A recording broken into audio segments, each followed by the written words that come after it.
Bonjour à vous, j'espère que vous allez bien.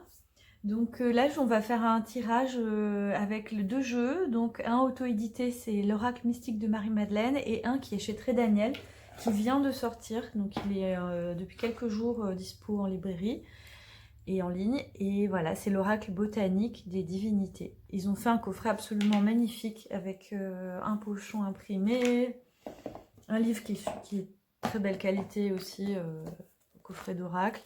Voilà, bon, je vous ferai une autre présentation. Là, on va se faire un petit tirage. Donc, voilà, avec les dieux et puis Marie-Madeleine. Voilà. Alors, c'est pas antinomique parce que, on va se dire, le christianisme et l'hellénisme, mais en fait, ils ont des... Ils sont pas étrangers l'un à l'autre. Donc, je vais pas rentrer dans les détails historiques. Mais voilà. Allez. On va se faire Marie-Madeleine et par-dessus botanique, les dieux qui sont liés aux plantes. D'ailleurs, il y a des plantes aussi dans Marie-Madeleine.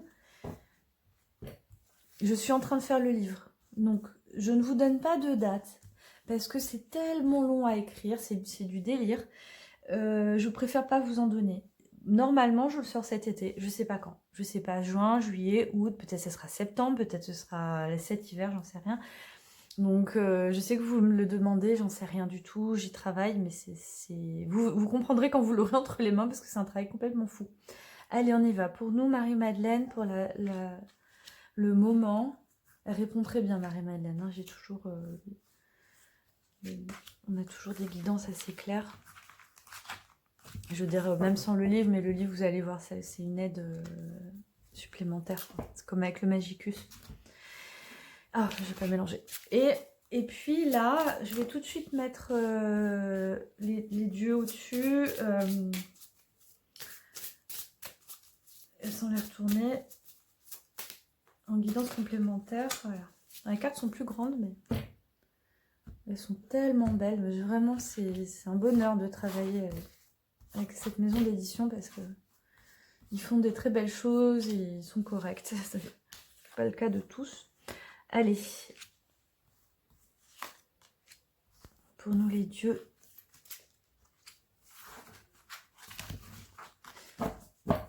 Et on y va. Bon, la vidéo va être super longue, mais tant pis. Je voulais vraiment vous faire les deux jeux. Alors, on va commencer toujours potentiel cadeau guidance à l'ingéniosité avec Prométhée et l'expression. Exprimez-vous sans gêne, c'est intéressant. Ensuite, culpabilité et l'accomplissement. Et ensuite, on a l'amour. Tiens. Et... Ah, oh, dis donc, l'amour. Non, c'est pas beau, ça. Donc, là... Je regarde le temps, ouais. Alors là, bon là on a l'amour et l'amour quoi. Hein. Offrez-vous de l'amour et de la douceur en prenant soin de vous. Aphrodite, l'amour. Ça, alors là, si le message il n'est pas clair. L'ingéniosité et s'exprimer. Alors je vais commencer dans l'ordre parce que je canalise pas forcément en globalité là.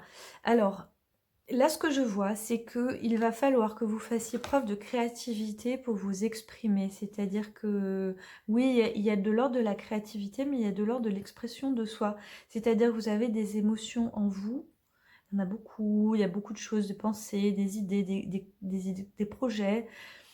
Il y a beaucoup, mais c'est des émotions beaucoup que je vois et qui, bon, qui sont en vous, bon, ça se passe bien, hein, mais en même temps, vous avez besoin de les faire s'envoler, voilà, s'exprimer. Et là, ce qu'on vous demande, c'est de y apporter de la lumière, en fait, et c'est en les exprimant aussi que vous allez les reconnaître, vous allez les voir. La canalisation, elle est très facile, là, je trouve, avec ces deux jeux. Bon, là, je canalise. Ensuite, donc voilà, j'ai oublié ce que j'ai dit, mais bon, le message est passé. Ensuite, voilà, oui, c'est apporter la lumière et les faire s'exprimer, quoi, voilà. Vous pouvez relire l'histoire de Prométhée, je rentre pas dans les mythes, c'est pareil, hein, on va pas faire une thèse, mais vous comprendrez. Ensuite, là, on a, alors là, c'est plutôt dans la case cadeau, hein, ce que l'univers nous offre. Néroli, vous accomplissez sans difficulté ce que vous désirez, la culpabilité, ouais. Alors là, vous avez un potentiel qui n'est pas exprimé, c'est ça. Regardez, la lumière, elle est autour, mais elle n'est pas maîtrisée ni manifestée. alors que vous en avez la possibilité, vous accomplissez sans difficulté. Donc là, on vous dit de prendre confiance, puisque cette lumière autour de vous, vous pouvez la saisir et y apporter en fait ce feu qui est en fait la base de la vie, hein, qui est la vitalité aussi, le feu de la vie, qui est vital en fait. Et ça, vous l'avez, c'est comme si vous vous en coupiez en fait, vous vous en coupiez. Cependant, comme vous avez ce pouvoir-là, vous allez la retrouver. C'est pour ça que ça va vous mener vers quoi? Vers l'amour. En fait, reprendre votre pouvoir, et c'est aussi votre pouvoir créateur, c'est récupérer votre lumière, vous permet d'aller vers l'amour. Et il est là, il sera là. Voilà, là c'est une assurance qui sera là, puisqu'on a à la fois Aphrodite et on a à la fois Quartz Rose. Offrez-vous de l'amour et de la douceur en prenant soin de vous. C'est aussi ça, c'est aussi cet amour. Moi, ce que je vois, c'est que cet amour que vous retrouvez en vous, vous allez pouvoir vous l'accorder, mais aussi l'accorder aux autres. Voilà. Mais bon, il vous revient de droit, on va dire. Voilà, il y a une forme d'élévation aussi au niveau des énergies, quoi. Voilà. Je vais pas aller plus loin. Ça va faire des vidéos de 20 minutes, mais c'est intéressant. En tout cas, les deux jeux fonctionnent à merveille. Je suis très contente. Et voilà. Et je vous dis à bientôt pour une prochaine vidéo.